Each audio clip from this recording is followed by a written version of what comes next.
Bonjour. Welcome to our presentation on information visualization. Today we're going to be talking about how do we connect the dots to action through data storytelling. Aujourd'hui, on va parler de la visualisation de l'information. Comment on peut utiliser la narration de données pour relier les points et passer à l'action.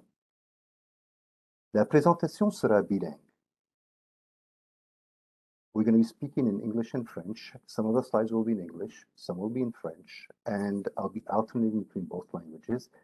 In general, the information is slides, or I'll talk about it when we get there. Je vais passer entre l'anglais et le français de temps en autre. Si vous avez des questions, posez-les dans le chat. On sera là pour y répondre. De temps en autre, je vais parler en anglais. L'information sera toujours là sur l'écran. Sinon, posez vos questions. If you have any questions, please ask them in the chat. I have shared the presentation and some key links that we'll be using throughout the presentation separately. So I put them in the chat. I'll re-put them in a couple of seconds. Here we go. Just notice that the bit.ly ones we need to add the HTTP at the beginning, but they're good to go. Just to start, moi c'est Nabil Beitinjaneh, je suis un chargé de cours et je suis responsable des programmes de données à l'Université McGill. J'ai une éducation en génie, j'ai un MBA et je suis très content d'être avec vous aujourd'hui. If you want to know more about me, you can click here. I'm responsible for the data programs at McGill, and I'll be talking to you today about my journey. Before we start, we would like to do an acknowledgement. On veut faire des remerciements.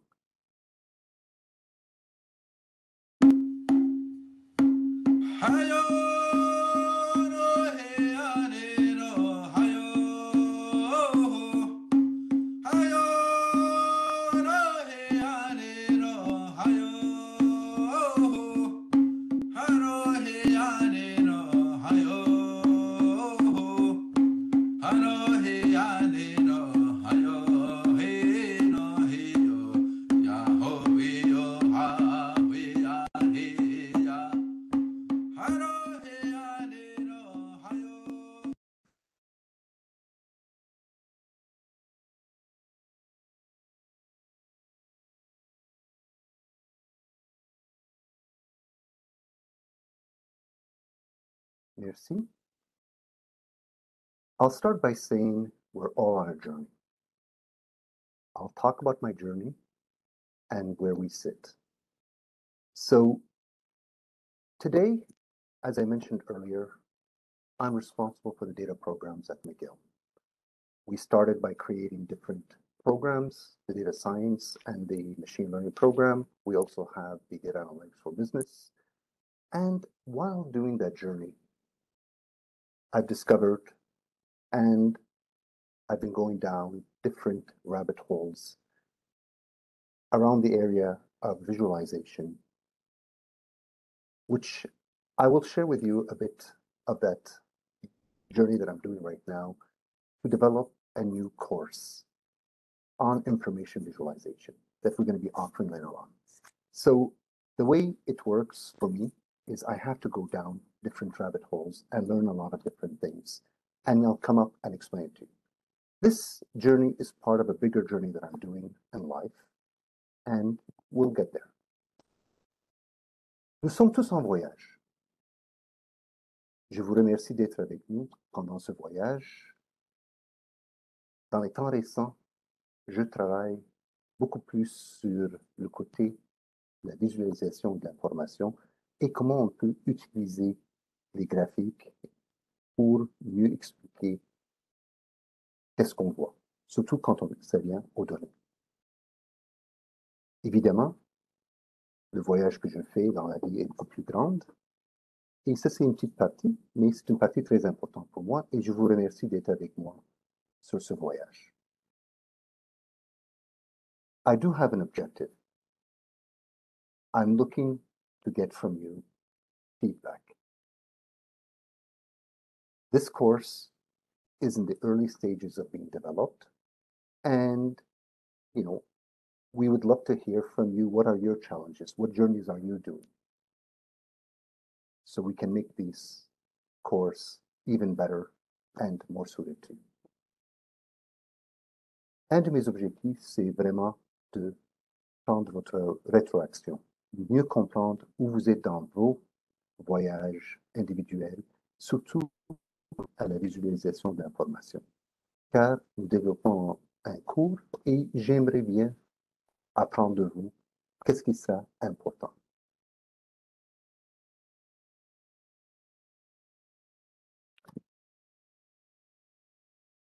On va commencer à vous demander à tout le monde.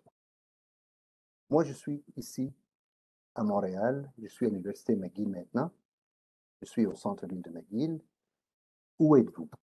Disons, avant d'aller dans un voyage, il faut savoir où on commence.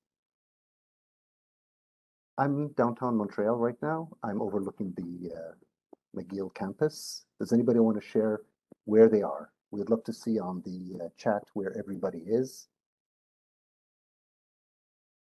And while you're doing that, you may want to scan English or French. We're Tuesday. What does Tuesday really mean? Where does that come from?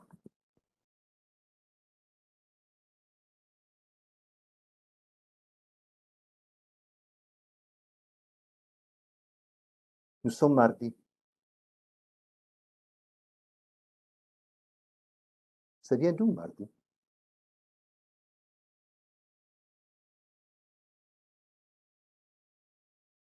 We have people in Montreal, Toronto, Châteauguay, which is part of Montreal. Quebec, excellent. South Shore, Laval. Okay, great. Waterloo. Virginia, hey. Hi, Joe. Quebec City.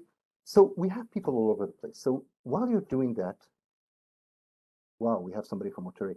Can anybody tell me where mardi ou Tuesday vient? D'où ça vient? C'est quoi les origines du mot? Le mot qu'on utilise tout le temps.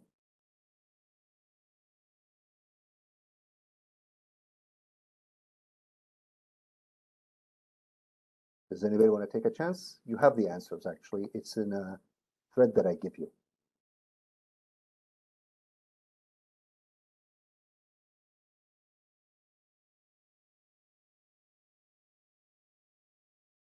God of War. Oh my God. Ça vient de Mars. From de Laval. Hi, Maha. So what does the God of War have to do with the day of the week? How did we get here? Think about the journey the day of the week has went through, something that we consider to be very obvious, we use all the time, Monday, Tuesday, Wednesday. It has a lot of history, and there's a lot of evolution behind it. Tout ce qu'on fait maintenant vient de quelque part. Il y a beaucoup d'histoire en arrière de tout ce qu'on fait. We are all the product of our yesterdays. Decisions we made, decisions other people made for us, like our parents, grandparents, etc. I wanted to start here because it's very important for me. Une partie de mon voyage est mon histoire. Et je vous introduis quelqu'un que moi je considère comme important, quelqu'un qui a vécu entre 1800 et 1888. Il a l'air d'être pas mal fort, il a un regard assez... Je suis là.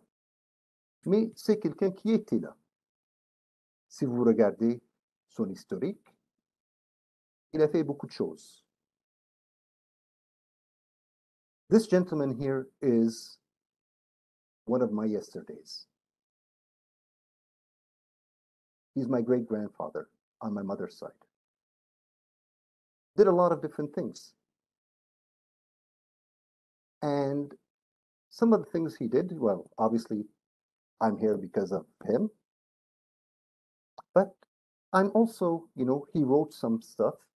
He wrote a book, or many books actually, that I read many times. Il a écrit une mémoire à un certain moment, à la fin de sa vie, pour donner l'histoire de la famille. Il l'a fait en 1873 et c'est un livre qui a été écrit à la main.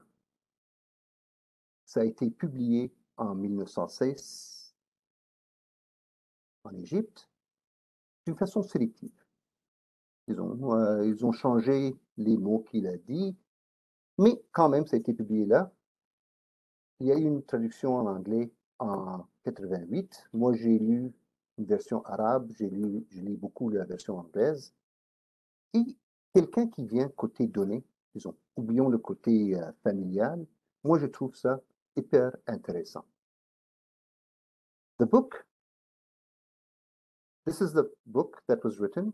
It was translated to English.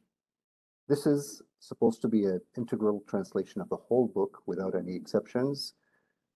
If you look at the title is quite indicative. Le titre m'a tellement intrigué, c'est qu'ils ont choisi un titre qui s'appelle, disons, Murder, Mayhem, Pillage and Plunder, The History of the Lebanon in the 18th and 19th Centuries. Quelqu'un qui vient de là-bas peut dire que tu as juste ajouté 20, 21, ça ne change rien. Mais ce qui est intéressant dans ce livre-là, c'était un récit. C'est un livre qui a été écrit à la main. Il y a eu beaucoup, disons, c'est ça le tableau d'information, si on veut dire, qui est là. Et on voit qu'on parle des époques différentes dans l'histoire de la famille et du Liban et d'autres parties du monde, et la Syrie aussi. Et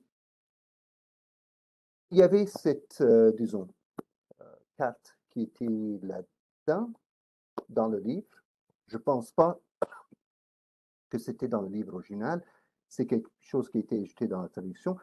This map was added by hand, I believe, to the translation that was done. And as you can see, we're covering a huge period of time. Actually, we talk about the origin of the family in here and how it started. Many cities are covered from Europe, the Middle East, etc. And I found this very intriguing. The book is a very hard read. So many names. I counted maybe 50 names in one chapter. And they don't mean much to me. Like, they're just names. A lot of them are names, besides the ones that are related, family, etc., or big names. So how does a data guy deal with these things? Well, first thing, I started looking at the table of content. Okay, what are we covering here? Which areas or which cities are mentioned? So you go and you put it on a map. You pull them out and you put it on a map. The family actually started in Corfu. We moved from Corfu to Tripoli in Lebanon. And then from there, you can see a lot of dots over there.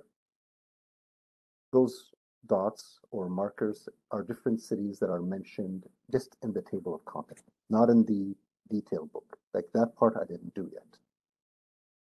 On voit l'Égypte, on voit la Tunisie, Malte, l'origine de la famille de la Grèce, ou qui a commencé en Grèce, qui s'est établi en Syrie ou au Liban en ce moment. Et on voit toutes les villes qui étaient dans le table de contenu. Pas beaucoup plus que ça. Juste, disons, mais il y a beaucoup plus de villes qui ont été mentionnées, des villages plutôt. Vous pouvez accéder à cette carte en utilisant le QR code qui est là ou avec les liens que j'ai envoyés un peu plus tôt. So when you read a book, at least when I read a book,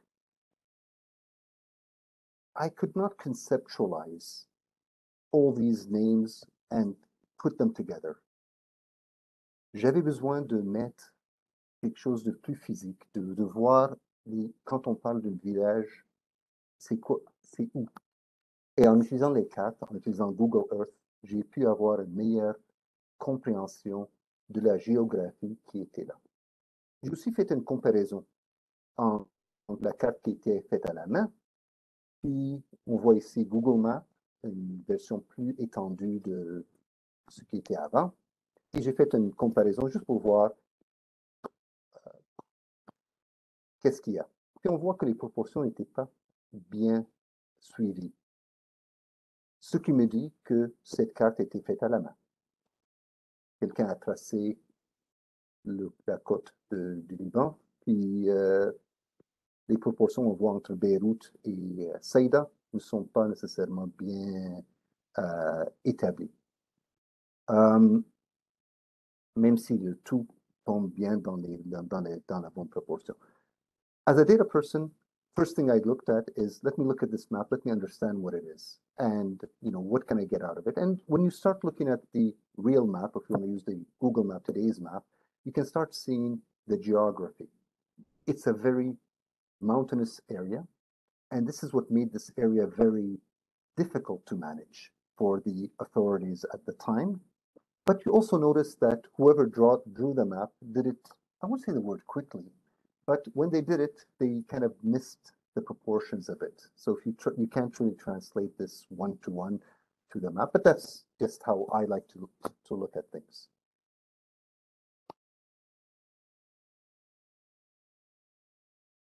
And then I started looking at the text. I said there were so many names. And let's start with the family names. At one point, he put the members of the Mishaka family are 1, 2, 3, 4. These are their sons. This is what they're doing. Okay. Data people, first thing they see, social network.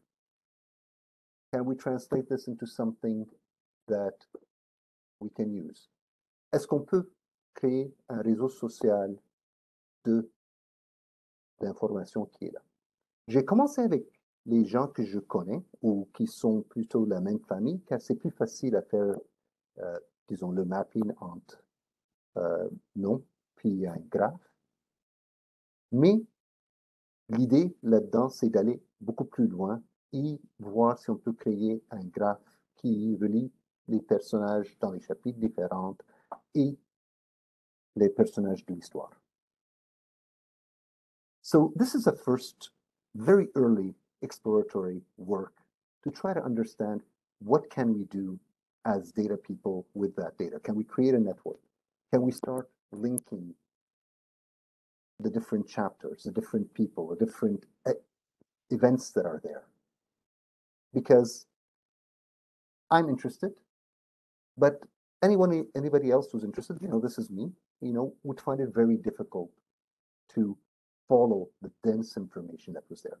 Keeping in mind that when this person, Mikhail, wrote the book, they were using a certain style, which is today we might consider archaic. It's a different way of talking.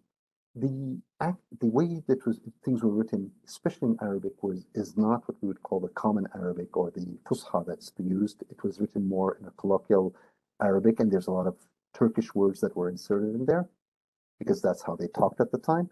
So it's not an easy read. So how do we make it easy? I'm working on the English version right now, and trying to build up some models and see what I can do.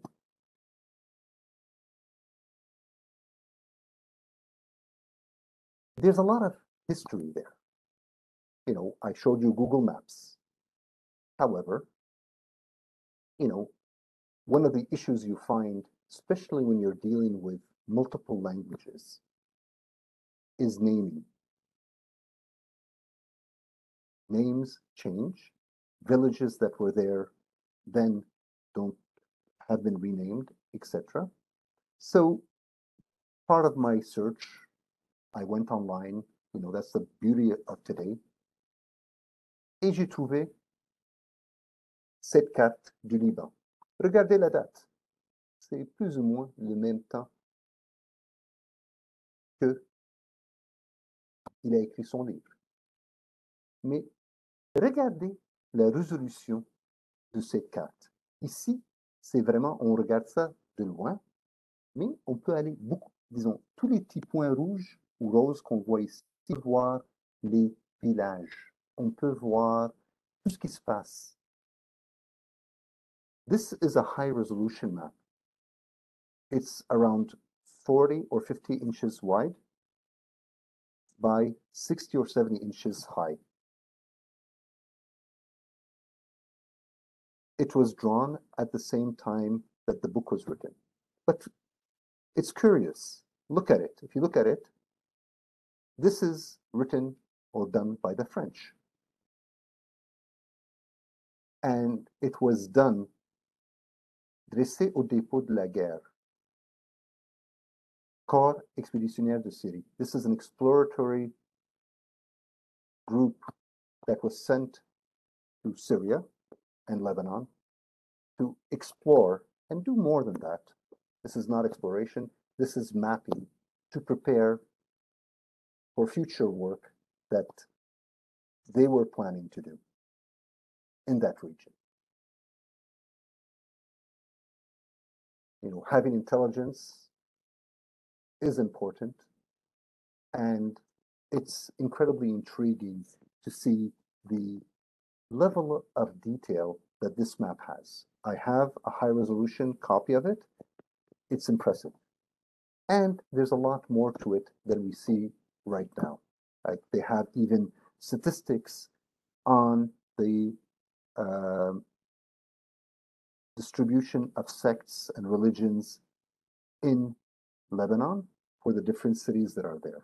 Very, very interesting, intriguing, and from a data perspective, it's pretty interesting or neat, if I can use that word, because you can go into a lot of detail into it. One thing that I just wanted to highlight when I go back to the map, we talk here, you see this line here. My first reaction was this was the border between Syria and Lebanon, because actually, if you look at the current, this line here is the border, but it turns out that no, this is actually a river. But then I was like, I don't think so, not to my recollection.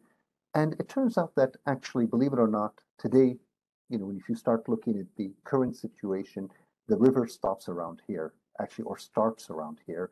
This part here is dried out and is no longer there. So there's a lot of interesting things when you start looking into history and how things are evolving.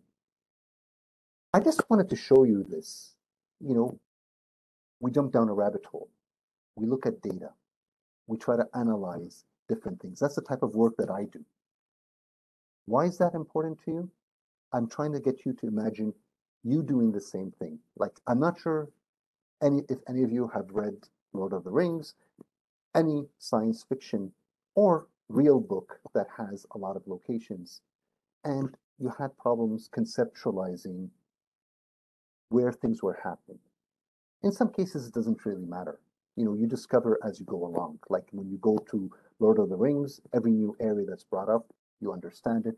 But it's always interesting to have a map and link it to the geography, link it to what's really happening there at the time. Tout ça, je voulais juste vous dire, disons, que j'ai sauté dans un trou noir, si on veut dire, ou le terrier d'un lapin, pour chercher de l'information, quelque chose qui m'intéresse, mais j'essaie de vous donner l'idée que vous pouvez faire la même chose. Moi, ce que je fais n'est pas de la magie, c'est juste l'analyse des données, mais d'une certaine manière.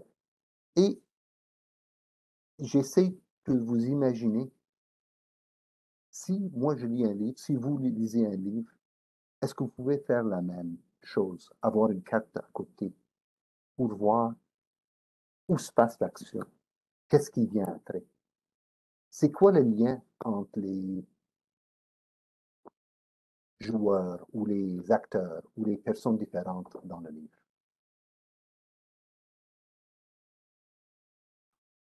And that's something I do, I would say, for the people that I teach. I go down many different holes, learn a whole bunch of stuff, come up and share that knowledge, and hope that by simply learning that I did, I can make them accelerate their learning.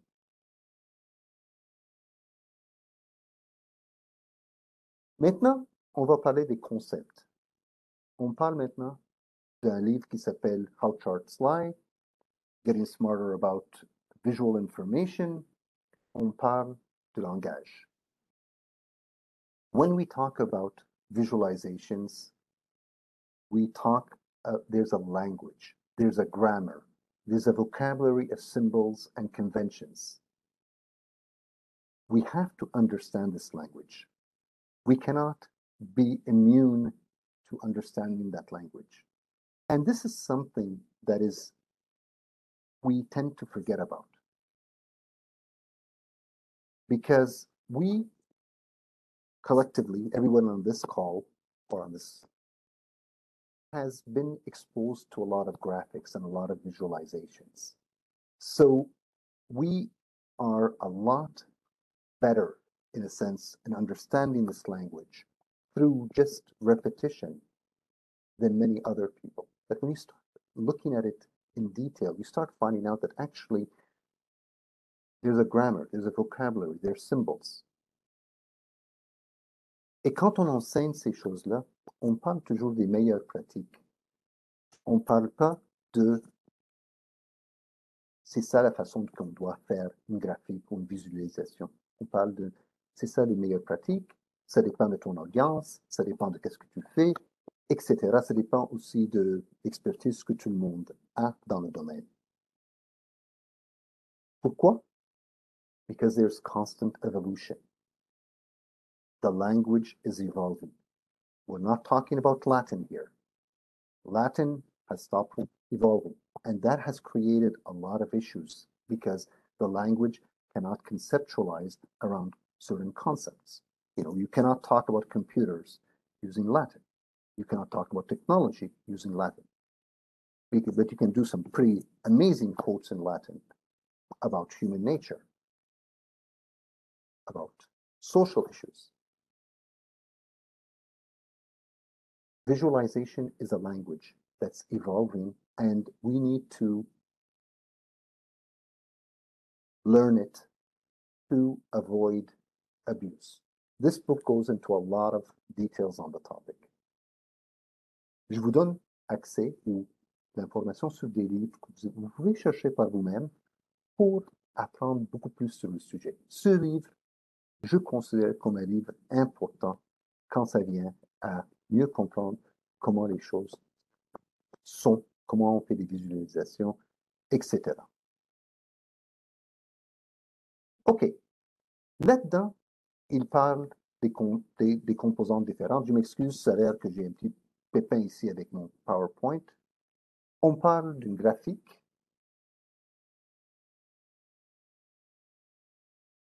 Est-ce que quelqu'un dans le chat peut m'expliquer, si on regarde ça, où est plus ou moins la région ou l'État américain qui a le plus de homicides? This is a complete chart. And in here, we're going to break it into its different components, where we're going to talk about, you know, this is the whole chart. This is some of the elements that come into the chart. But if anybody wants to tell me which state has the most homicides or murders, would be very interested. So this is a complete graphic. This is what we call the scaffolding, what's around it, la structure. En haut, en bas, on explique tout ce qui est autour, on explique the color graduation. We give our source,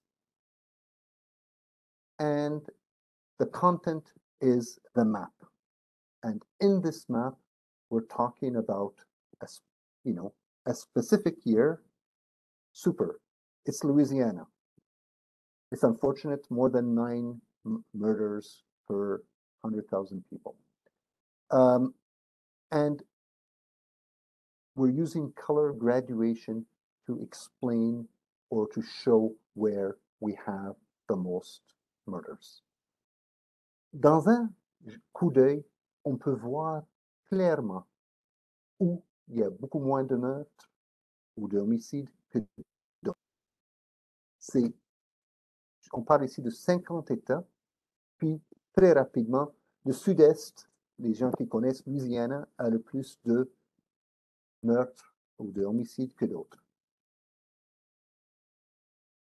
Let's do this another time. Now we're taking a different view. It's the same data, but the other one was 1 year. Does anybody remember which year it was? I'm talking as a teacher or as a professor. It's written here, 2015. Thank you, Brish. So now we're looking at a timeline. The other one allowed us to compare 1 year, which state had most murders. Here, we're looking at the change in the murder rate over time. Notice I did something different because, hey, all these people who wrote Geneviève, Hassan, Isabelle, and Winston said, Louisiana, fantastic. Hey, but we're in Canada. So what is the comparison to Canada? I go out, search for it, and the blue dot is le point de comparaison. We're doing better, but are we doing that much better? 1.68 compared to whatever it is over there. It's 5 point something. Yeah, a couple of times better, but still, the ideal number would be 0. So let's go back. That's scaffolding, what's around it, the sources, an explanation on the bottom, and the content is the graphic itself. Okay? This is kind of and then we start talking about elements like the lines, etc. I just wanted to give people a feel for the topic because, if you want to go and investigate it further, you know where to go. The book is there. We're here, etc. Now, when we were talking about, at the same time I was talking about what was happening in Syria and Lebanon, we had this gentleman, Etienne Jules Marais, qui a écrit un livre incroyable qui s'appelle La méthode graphique dans les sciences expérimentales, surtout la physiologie en médecine. And there was a beautiful sentence or paragraph at the beginning.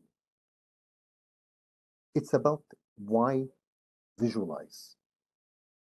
And it's really about our senses are not sufficient. This is a beautiful paragraph to read when you have the time. The book is an excellent book. It's available in its source. You can find it online, or you can go and get a translation of the book written in English. It's a beauty. This gentleman did so many different tests and graphed everything you can imagine, like blood pressure, a whole bunch of stuff. He even created a kind of a picture gun where you would be able to see different frames over time of something moving. Multiple exposure in a second, which today is like old stuff. But then he was the first person to do this. And it's pretty amazing because like I hate to say this, but he threw cats and saw that they landed on their feet, but he showed that they always land on their feet. Okay. Not a good experiment to do, but, and he showed horses running. etc. Very, very interesting stuff. But he was able to show that there's at one point all four hoofs are off the ground. Et ce type-là était le développement qu'il a fait a commencé à créer le base pour créer le cinéma et tout ce qu'on voit maintenant. Moving into another area which I'm going to touch on, another book which I find very good, which is called The Secret Language of Maps. Here we talk about something that initially I thought I didn't fully understand or grasp, which is about bias.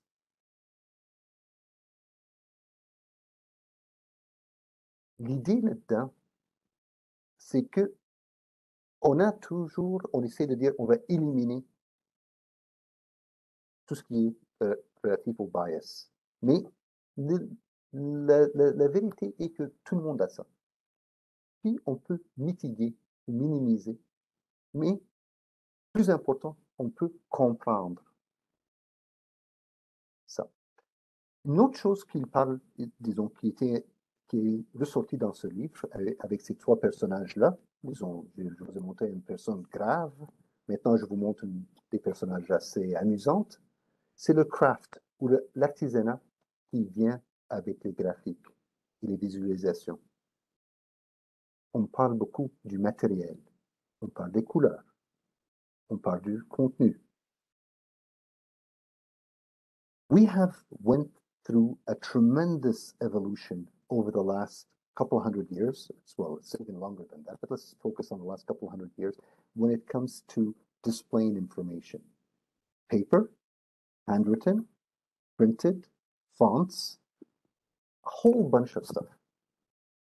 Now we can do graphics and paper.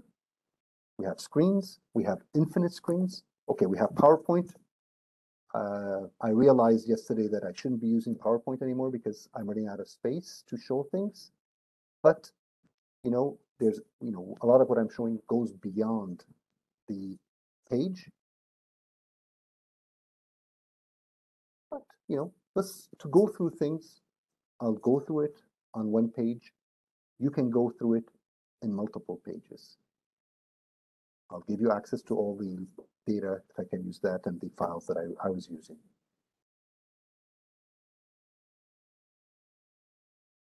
On a eu une évolution incroyable quand ça vient à la résolution et la capacité de voir l'information. Et on est encore en train d'apprendre comment mieux montrer les choses. Dans ce livre-là, on parle des bias clouds. What's bias in French? Est-ce que c'est bien? Je ne suis pas certain, mais si c'est le cas, dites-moi ou pas dans le chat. Mais on parle de explicit versus, est-ce que c'est implicite ou explicite? Est-ce qu'on sait que ça existe ou pas? Est-ce que c'est annoncé ou pas? Moi, je vous ai donné,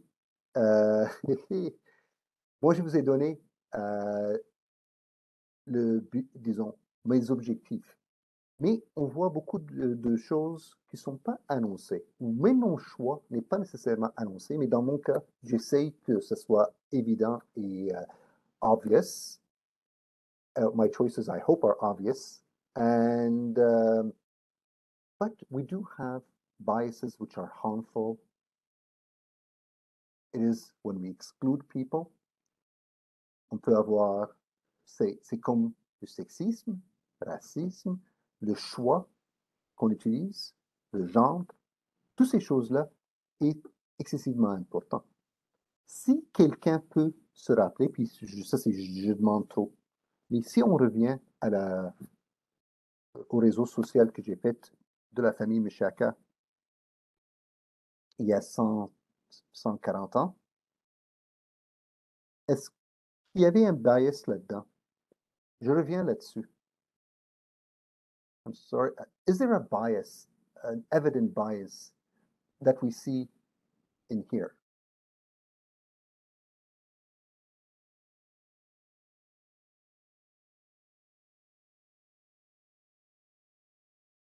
Who are we talking about here?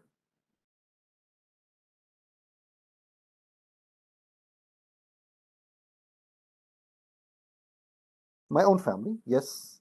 But look at the first sentence. The members of the Mishaka family in Syria, the sons of Jurjis Mishaka, and their sons are. What's the bias here? Well, there is an educated family. Bingo! Woman missing. Where are the women? Is that a hurtful bias? I would think so. Many of the women in the family were accomplished. Oh, Genevieve. Part of the reason to kind of the family name continues with the male, that in the societies of that time. But it's interesting to see that there is a bias in here that is actually very, very, very harmful because we end up missing up on some very interesting people that were there at that time. And actually, this graphic shows it very well. Does it hurt people? We do see the woman. A couple of other things very quickly. We talk about craft, qui est l'artisanat, le matériel qu'on utilise et le médium qu'on utilise. Puis aussi, la forme de la toile. On utilisait du papier. Ici, ils ont écrit 8,5 par 11, mais dans le temps, on utilisait beaucoup d'autres formats que ça. Mais il y a des gens qui utilisent, surtout dans la visualisation maintenant, on utilise des formats beaucoup plus larges. If you have any questions, please put them in the chat. We'll get to them at the end. I'm getting there shortly, I hope. Well, a couple more slides and we'll be there. Just when we talk about language, I just wanted to show a couple of things and some of the evolution that happened. This is something which is reasonably old or would be in an old style. Icons, religious icons. Les icônes. Ils étaient pour donner des histoires et expliquer la religion à des fidèles non éduqués. La plupart des gens, dans le temps, n'étaient pas éduqués. Les paysans, les travailleurs, etc., ils ne pouvaient pas lire. Et ils n'avaient pas accès aux sources, disons, la Bible et les documents religieux. Les icônes avaient un rôle pour éduquer. When you look at these three people, what can you say about them? These three men, they're all standing side by side. What do you see this compared to this, which is comics ou des bandes dessinées? Here we're also trying to say a story. I'm not sure what the story is. I didn't read this particular one. But what are we trying to say? Does anybody want to input in chat what their thoughts are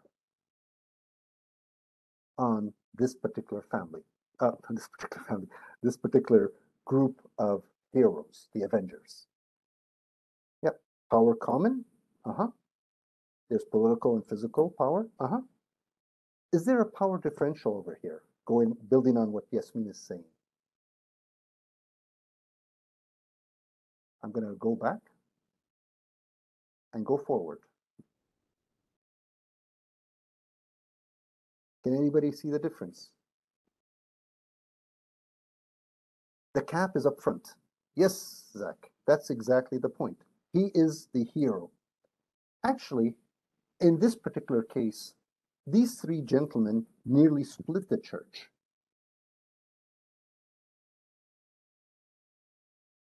Why? Because they were the founders of, they're called the fathers of the church. They all wrote big treaties and they did a lot of work to get the church to where it is. So the church kind of split between this gentleman, and that gentleman. And, you had followers of the three different people. So the church decided to, let's put them on the same field. We love them all. They're all our founders. Each one has special characteristics, but they're equal. They're all the same height. They're looking the same way. They're actually dressed very similarly. Whereas here, the captain is up front. He's the one who's shielding us. He's the hero, the real hero. So Now we move into the future, or 2019. On the right, we have something called an infographic, which goes, it's actually pretty long, but let's focus over here. On the left, we have the source. What? The source is 136 pages of legalese. Whereas here, just to make it fast, because we need to wrap up, hey, we highlighted the key areas that have changed. We're talking to the uneducated in law. Nobody was, nobody, and people that don't have the time. Nobody's going to go through 136 pages unless they really have a lot of free time on their hands. La différence entre les deux, disons, quand on voit l'évolution, c'est que maintenant, on a beaucoup d'informations, on a beaucoup de détails qu'on ne peut pas conceptualiser facilement, puis on a besoin des façons graphiques ou plus faciles de donner des sommaires. Puis ça, c'est l'infographique qui explique dans une page plutôt longue, mais d'une façon plus facile, qu'est-ce qui est nouveau, qu'est-ce qui a été changé dans le code de travail de 2019, versus 136 pages de détails qui vient de Vietnam, mais je suis certain que c'est la même chose ici au Canada et ailleurs, mais j'ai trouvé que c'était hyper intéressant de voir cette comparaison et de voir que maintenant, on n'a pas le temps d'aller dans les détails, on a besoin des façons graphiques et la visualisation d'informations pour mieux comprendre d'une façon avec toute l'information qu'on a. Timelines. I just wanted to highlight this. Can anybody guess that the timeline, that the way we have it today, which is kind of a line split into times, etc., which you can find in this beautiful book, how long has it been in existence? At least according to this book. Would anybody say 1,000 years, 500 years? The Egyptians used it. 100 years, 250 years, any number. Although you don't have any more information, I have more information than you do, so this is not fair, but I just wanted to highlight the fact that actually the timeline as we know it today has been only around for 250 years, according to the analysis that we do it here, which is aligned with different, graduation, and we put different events on it. There's a beautiful exhibition here that you can look at on some of the graphics from this beautiful book called The Cartographies of Time. La ligne de temps, comme on le connaît aujourd'hui, existe seulement depuis 250 ans, plus ou moins, selon ces auteurs. This thing here is a graphic, and I wanted to make Elisa, Alejandro, and all the other people that are of Spanish origins or speak Spanish happy, pas juste l'anglais et le français, c'est pas juste, j'ai mis quelques mots en arabe, maintenant en espagnol, but this is a hospital in Buenos Aires, and a person went in and went over all their records to figure out all the different diseases and problems that they had at different times. And we can see that, and you see the little dots is how many incidents they had, or so tens of incidents they had. It's pretty impressive. And this goes on for several pages, if I can use that term. It actually goes on a full wall from start to end. Because even here, you see the screen, I did a slice, you can't see all the details. But they did a beautiful timeline to show all the different problems that the big problems that the hospital was having. Une chose qui était intéressante, et je trouve malheureux dans un sens, c'est que quand on cherche, disons, quand les gens commençaient à mettre l'information ensemble et mettre les dates, disons, ça c'est, on voit en haut le Canada, New England, Pennsylvania, la Floride, when they were founded, etc. This is a big map. This is only a small slice of a bigger map called a new chart of history qui a été fait en 1769. One thing that came out of it and was discussed in the book is history is about, there's a lot of wars in there. Comparing that to science, which we saw a lot more of, and this was shown that you have all these bright areas of science and development, but the relative, you don't have a lack of people or warriors, and that continues up to now. I'm going to end very quickly by showing you some graphics that I did, or visualizations on refugees and IDPs, IDPs, internally displaced people, des gens déplacés à l'intérieur, des réfugiés et des gens qui cherchent un autre pays pour vivre. Et on voit les grandes catastrophes dans le temps.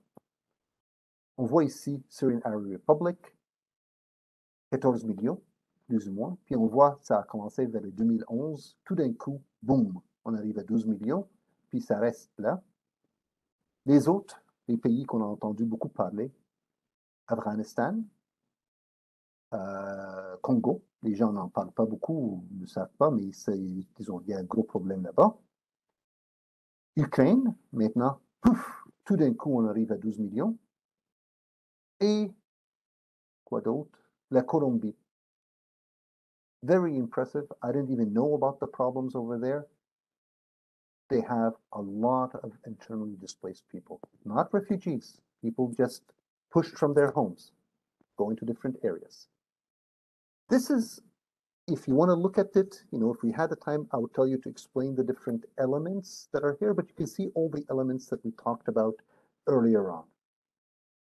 Okay? Why, okay, I have bias. I come from Syria originally.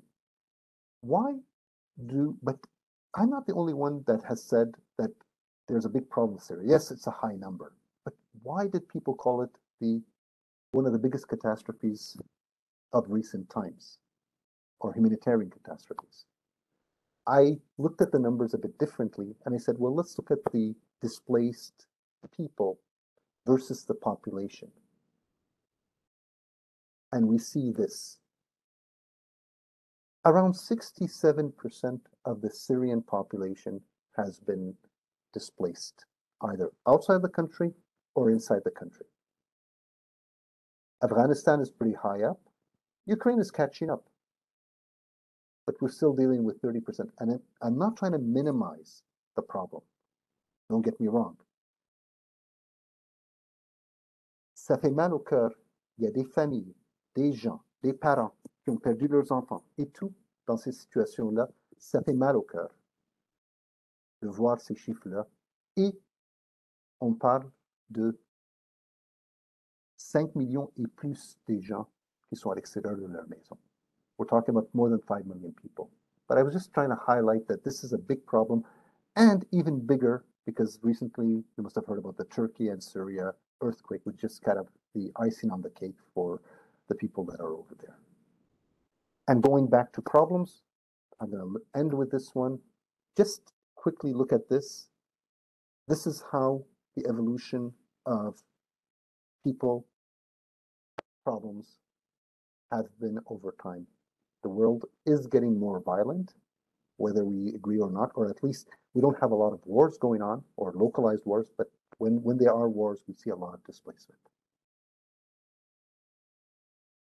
So we are done in a sense. We see the light. There's a lot more than this, but I just wanted to end with one or two slides that I found very interesting from the Nightingale magazine, which I follow, which is the Data Visualization Society's magazine.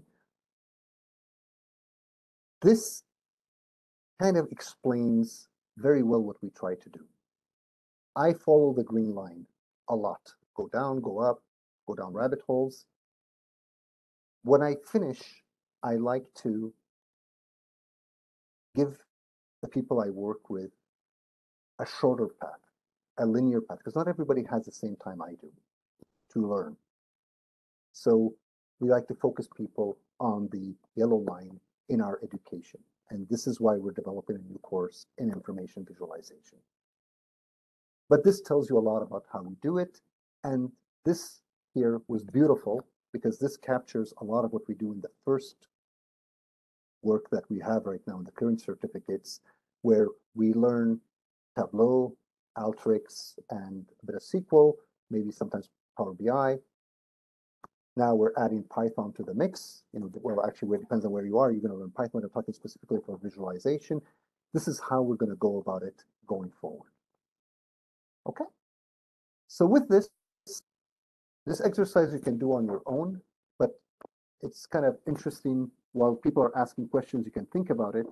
I'm not going to give you the answer, but can you connect all 9 dots d'une ligne continue et me dire combien de lignes ça vous prend pour joindre les 9 points? Okay? You can read the story about it later on. It's all over here. I'm open for questions. One last thing, there is a survey. I would love to hear your feedback. Please answer it, but now we're open for questions. So please, any questions? I think somebody had their hands up at one point, but if you want to type it in, we're listening. And I'd like to see, while we're listening, people can put how many lines it took them to do this.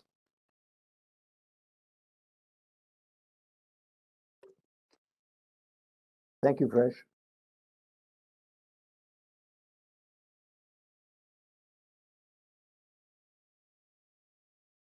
Thank you, Lepage, Monsieur Lepage, Madame Lepage.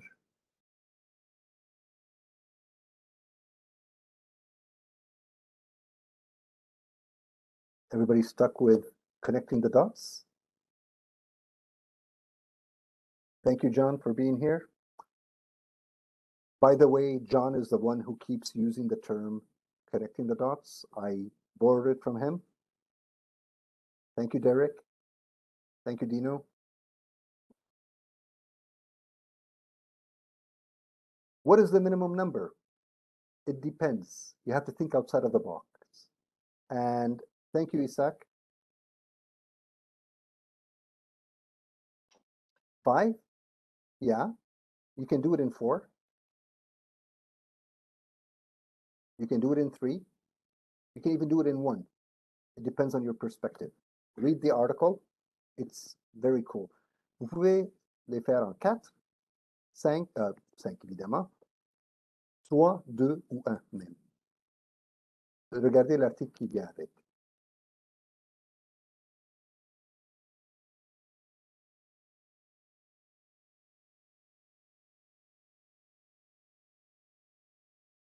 À la fin, vous trouvez disons, le feedback form et la rétroaction.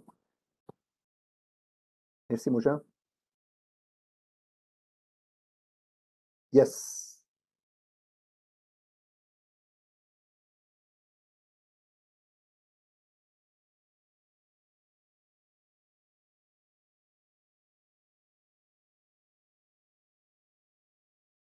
Now, did I convince any of you to give me feedback or input on what you want to see in a course? I'm really interested. Please let us know. Please send us, comments. We'd love to hear what you're challenged when it comes to information visualization. That's really my key interest.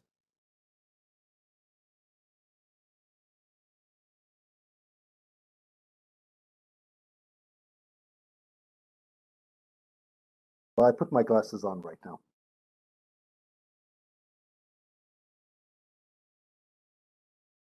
Merci à vous, Saïd.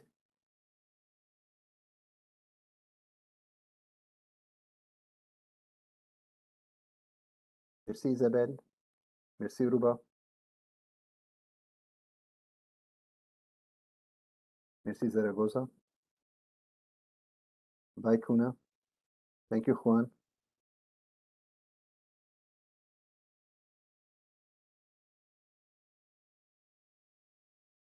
Thank you, Gladys and Alexandria.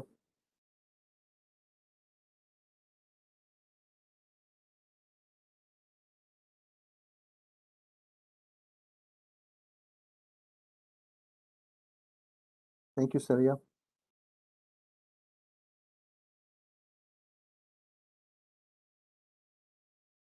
Thank you, Jesse. You probably heard a lot of my journey at one point or another.